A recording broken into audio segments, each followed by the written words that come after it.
Hi friends, ഇന്നത്തെ എൻ്റെ recipe ഒരു പുഡിംഗ് റെസിപ്പിയാണ്. ബ്ലാക്ക് ഫോറസ്റ്റ് പുഡിംഗാണ് ഞാനിന്നിവിടെ തയ്യാറാക്കാൻ പോകുന്നത്. സാധാരണ തയ്യാറാക്കുന്നതിൽ നിന്ന് അല്പം വ്യത്യസ്തമായിട്ടാണ് ഞാൻ ചെയ്യുന്നത്. പാർട്ടിക്കൊക്കെ സെർവ് ചെയ്യാൻ പറ്റിയ നല്ല ടേസ്റ്റി ആയിട്ടുള്ള ഒരു ട്രിപ്പിൾ ലെയർ പുഡിംഗാണിത്. അതിനുവേണ്ടി നമുക്ക് ആദ്യം തന്നെ ഒരു ചോക്ലേറ്റ് കേക്ക് തയ്യാറാക്കിയെടുക്കാം. ആദ്യം ഡ്രൈ ഇൻഗ്രീഡിയൻസ് ഒന്ന് അരിച്ചെടുക്കാം. അതിനുവേണ്ടി ഒരു ബൗളിലോട്ട് ഒരു അരിപ്പ വെച്ച് കൊടുക്കാം. ഇതിലേക്ക് നമുക്ക് ഒരു കപ്പ് മൈദ ചേർത്ത് കൊടുക്കാം. 240 ml ഒരു കപ്പാണ് ഞാൻ എടുത്തിരിക്കുന്നത്. ഇതിലേക്കൊരു 3 ടേബിൾ സ്പൂണോളം കൊക്കോ പൗഡർ ചേർത്ത് കൊടുക്കാം. പിന്നെ നമുക്കിതിലേക്ക് ചേർത്ത് കൊടുക്കുന്നത് ബേക്കിംഗ് പൗഡറാണ്. 1 ടീസ്പൂൺ ബേക്കിംഗ് പൗഡർ ഇതിലേക്ക് ആഡ് ചെയ്ത് കൊടുക്കുന്നുണ്ട്. 1/2 ടീസ്പൂണോളം ബേക്കിംഗ് സോഡ കൂടി ചേർത്ത് കൊടുക്കാം. 1/4 ടീസ്പൂൺ ഉപ്പ് കൂടി ചേർത്തൊന്ന് നല്ലവണ്ണം ഒന്ന് അരിച്ചെടുക്കാം. 1-2 തവണ വരെ നമുക്കിത് അരിച്ചെടുക്കാം. അരിച്ചെടുത്ത മിക്സ് നമുക്കൊന്ന് നല്ലവണ്ണം മിക്സ് ചെയ്തെടുക്കണം. ബേക്കിംഗ് സോഡയും ബേക്കിംഗ് പൗഡറൊക്കെ എല്ലായിടത്തും ഒരുപോലെ എത്തുന്നതിൻ്റെ രീതിയിൽ നമുക്കിതൊന്ന് നല്ലവണ്ണം മിക്സ് ചെയ്ത് യോജിപ്പിച്ചെടുക്കാം. അതിനുശേഷം നമുക്കിതൊരു സൈഡിലോട്ട് മാറ്റി വെക്കാം. നമുക്ക് വെറ്റ് ഇൻഗ്രീഡിയൻസ് ഒന്ന് റെഡിയാക്കി എടുക്കാം. ഒരു ബൗളിലോട്ട് ഇപ്പോൾ 4 മുട്ട ചേർത്ത് കൊടുത്തിട്ടുണ്ട്. റൂം ടെമ്പറേച്ചറിലുള്ള മുട്ടയാണ് എടുക്കേണ്ടത്. ഇതിലേക്ക് നമുക്ക് 1 കപ്പ് പഞ്ചസാര ചേർത്ത് കൊടുക്കാം. 1 ടീസ്പൂണോളം വാനില എസൻസ് കൂടി ആഡ് ചെയ്ത് കൊടുക്കാം. അതിനുശേഷം നമുക്കിതെല്ലാം കൂടി ഒന്ന് നല്ലവണ്ണം ബീറ്റ് ചെയ്തെടുക്കണം. മുട്ടയും പഞ്ചസാരയും കൂടി നല്ല ഫ്ലഫിയായി വരുന്നവരെ ബീറ്റ് ചെയ്തെടുക്കാം. ഇതുപോലൊരു ബീറ്റർ ഉപയോഗിച്ച് ചെയ്യുകയാണെങ്കിൽ വളരെ എളുപ്പത്തിൽ തന്നെ തയ്യാറാക്കിയെടുക്കാൻ പറ്റും.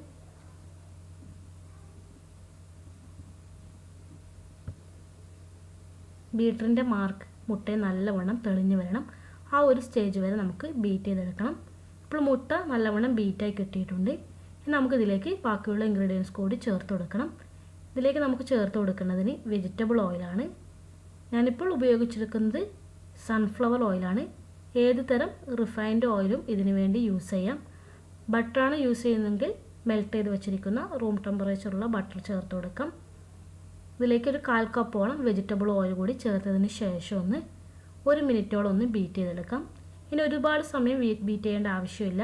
ജസ്റ്റ് ഒന്ന് എല്ലാം ഒന്ന് മിക്സായി കിട്ടുന്നവരെ ബീറ്റ് ചെയ്തെടുത്താൽ മതി.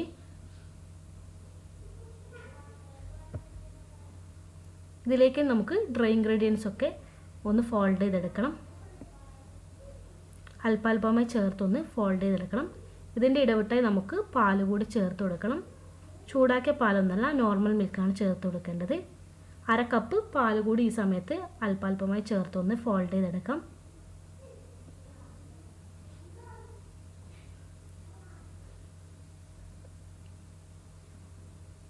ഇനി ബീറ്റർ ഉപയോഗിക്കേണ്ട ആവശ്യമില്ല. ഇതുപോലൊരു സ്പാച്ചുല കൊണ്ട് ഒരേ ഡയറക്ഷനിൽ നിന്ന് ഫോൾഡ് ചെയ്തെടുത്താൽ മതി. ഇപ്പോൾ നമ്മുടെ കേക്ക് മിക്സ് തയ്യാറായിട്ടുണ്ട്. നമുക്കിതൊരു ബേക്കിംഗ് ടിന്നിലേക്ക് ഒഴിച്ചു കൊടുക്കാം. ഞാനിപ്പോൾ എടുത്തിരിക്കുന്നത് 9 ഇഞ്ചിൻ്റെ ഒരു ബേക്കിംഗ് ടിന്നാണ്. ഇതിൻ്റെ സൈഡിലും അടിയിലോട്ടായി ബട്ടർ പേപ്പർ വിരിച്ചു കൊടുത്തിട്ടുണ്ട്. ഇതിലേക്ക് നമുക്ക് കേക്ക് മിക്സ് ഒഴിച്ചു കൊടുക്കാം. ഞാനിപ്പോൾ ഇത് ബേക്ക് ചെയ്തെടുക്കുന്നത് ഓവനിലാണ്. ഓവൻ ആദ്യം തന്നെ 150 ഡിഗ്രിയിൽ 10 മിനിറ്റ് ഒന്ന് പ്രീ ഹീറ്റ് ചെയ്ത് വെച്ചിട്ടുണ്ട്. നമുക്കിതൊന്ന് ടാപ്പ് ചെയ്തതിന് ശേഷം ഓവനിലേക്ക് വെക്കാം.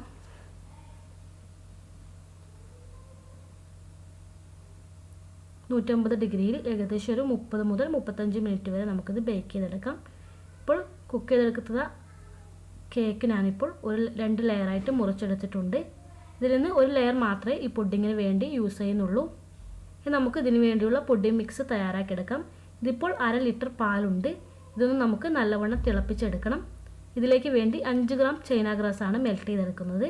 1/2 കപ്പ് വെള്ളത്തിൽ 5 ഗ്രാം ചൈന ഗ്രാസ് ഇട്ടൊന്ന് മെൽറ്റ് ചെയ്തെടുക്കാം. ഡബിൾ ബോയിൽ ചെയ്തോ അല്ലെങ്കിൽ ഡയറക്റ്റോ മെൽറ്റ് ചെയ്തെടുക്കാവുന്നതാണ്.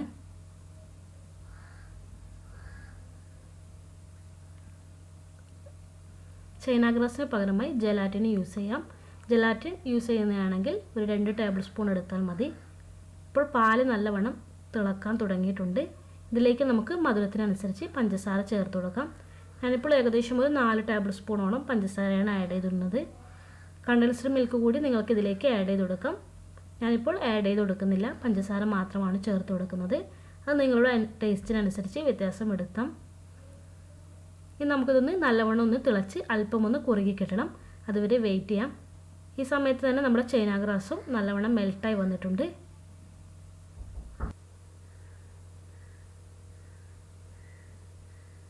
മെൽറ്റായ ചൈന ഗ്രാസ് നമുക്ക് നമ്മുടെ മിൽക്ക് മിക്സിലേക്ക് ഒഴിച്ചു കൊടുക്കാം.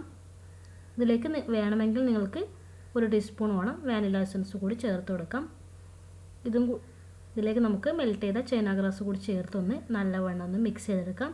ഇനി 1 മിനിറ്റോളം ഒന്ന് ചെറിയ ചൂടിലൊന്ന് വെക്കാം. ഇനി ഒരുപാട് സമയം തിളപ്പിച്ചെടുക്കേണ്ട ആവശ്യമൊന്നുമില്ല.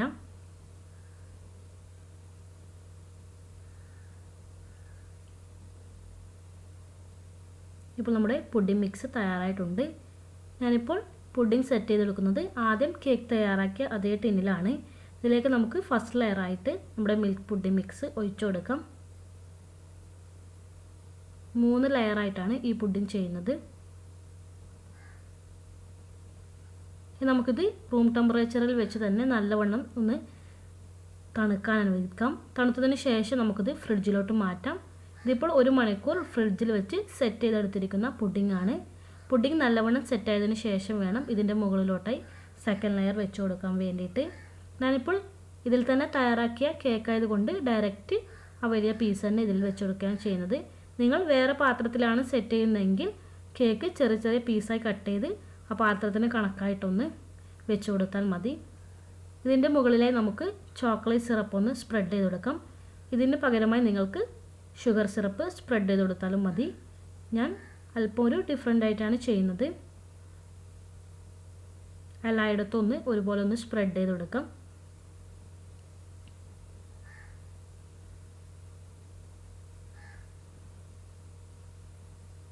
ചോക്ലേറ്റ് സിറപ്പൊക്കെ ചേർത്ത് നമ്മുടെ പുഡിങ്ങിന് നല്ല ടേസ്റ്റ് കിട്ടും. ഇതിലേക്ക് ഞാൻ അല്പം സ്ട്രോബെറി ക്രഷ് കൂടി ആഡ് ചെയ്ത് കൊടുക്കുന്നുണ്ട്.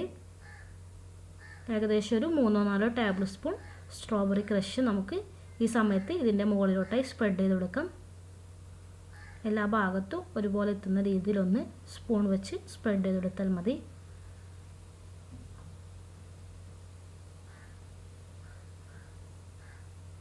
സാധാരണ നമ്മൾ ബ്ലാക്ക് ഫോറസ്റ്റ് കേക്ക് തയ്യാറാക്കുമ്പോൾ സ്ട്രോബെറി ക്രഷ് ഒന്നും ആഡ് ചെയ്യില്ല. ഞാനിപ്പോൾ അല്പം ഒരു ഡിഫറൻസ് ടേസ്റ്റ് കിട്ടാൻ വേണ്ടിയിട്ടാണ് ഇങ്ങനെ ചെയ്യുന്നത്. നമുക്കിതിൻ്റെ മുകളിലോട്ടായി 3rd ലെയർ വെച്ച് കൊടുക്കാം. വിപ്പ് ചെയ്ത് വെച്ചിരിക്കുന്ന വിപ്പിംഗ് ക്രീം ഇതിലേക്ക് ചേർത്ത് കൊടുക്കാം. 1 കപ്പ് വിപ്പിംഗ് ക്രീമാണ് എടുത്തിരിക്കുന്നത്. അത് നല്ലവണ്ണം സ്റ്റിഫായി കിട്ടുന്നവരെ ഒന്ന് ബീറ്റ് ചെയ്തെടുത്തതാണ്. അത് നമുക്ക് ഇതിൻ്റെ മുകളിലോട്ട് അപ്ലൈ ചെയ്ത് എല്ലായിടത്തും ഒന്ന് ഒരുപോലെ സ്പ്രെഡ് ചെയ്തെടുക്കാം.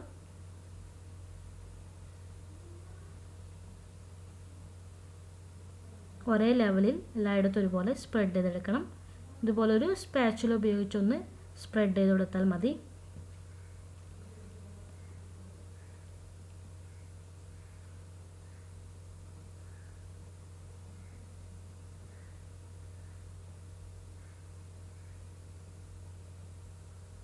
കേക്ക് പോലെ ഒരുപാട് സ്മൂത്താക്കി എടുക്കേണ്ട ആവശ്യമൊന്നുമില്ല. ജസ്റ്റ് ഒന്ന് എല്ലായിടത്തും ഒന്ന് ഒരുപോലെ ലെവലാക്കി എടുത്താൽ മാത്രം മതി. സൈഡ് മൊത്തം കവർ ചെയ്യുന്ന രീതിയിൽ വിപ്പിംഗ് ക്രീം വെച്ച് കൊടുക്കണം. ഗ്യാപ്പൊന്നും ഉണ്ടാവാൻ പാടില്ല.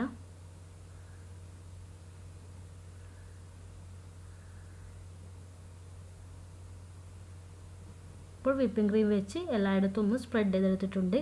നമുക്കിതിൻ്റെ മുകളിലോട്ടായി അല്പം ചോക്ലേറ്റ് ഗ്രേറ്റ് ചെയ്തിട്ട് കൊടുക്കാം. ഡാർക്ക് ചോക്ലേറ്റോ മിൽക്ക് ചോക്ലേറ്റോ ഏത് വേണമെങ്കിലും നിങ്ങൾക്ക് യൂസ് ചെയ്യാം. ഞാനിപ്പോൾ മിൽക്ക് ചോക്ലേറ്റ് ആണ് യൂസ് ചെയ്തിരിക്കുന്നത്. ഡാർക്ക് ചോക്ലേറ്റ് ആയാൽ കുറച്ചുകൂടി നല്ലൊരു കളർ കിട്ടും. അത് നിങ്ങളുടെ ചോയ്സിനനുസരിച്ച് ചെയ്യാം. എല്ലായിടത്തും ഒരുപോലെ ഒന്ന് സ്പ്രെഡ് ചെയ്ത് കൊടുക്കാം. വേണമെങ്കിൽ ഈ സമയത്ത് നിങ്ങൾക്ക് വിപ്പിംഗ് ക്രീം വെച്ച് മുകളിലൊന്ന് ഡിസൈൻ ചെയ്തൊക്കെ കൊടുക്കാം. ഞാനിപ്പോൾ അങ്ങനെയൊന്നും ചെയ്യുന്നില്ല. സിമ്പിളായിട്ടുള്ളൊരു ഡെക്കറേഷനാണ്. മുകളിൽ ജസ്റ്റ് ഒന്ന് ചോക്ലേറ്റ് വെച്ചൊന്ന് സ്പ്രെഡ് ചെയ്ത് കൊടുക്കുകയാണ് ചെയ്യുന്നത്. കേക്ക് പോലെ കേക്കിന് വിപ്പിംഗ് ക്രീം വെച്ച് ബോർഡർ ചെയ്യുന്നവരൊക്കെ നിങ്ങൾക്ക് ചെയ്യാം. അപ്പോൾ മൊത്തത്തിൽ കേക്ക് ഗ്രേറ്റഡ് ചോക്ലേറ്റ് വെച്ച് ഗാർണിഷ് ചെയ്തെടുത്തിട്ടുണ്ട്. നമുക്കിത് നല്ലവണ്ണം ഫ്രിഡ്ജിൽ വെച്ച് സെറ്റ് ചെയ്തതിന് ശേഷം വേണം കഴിക്കാൻ.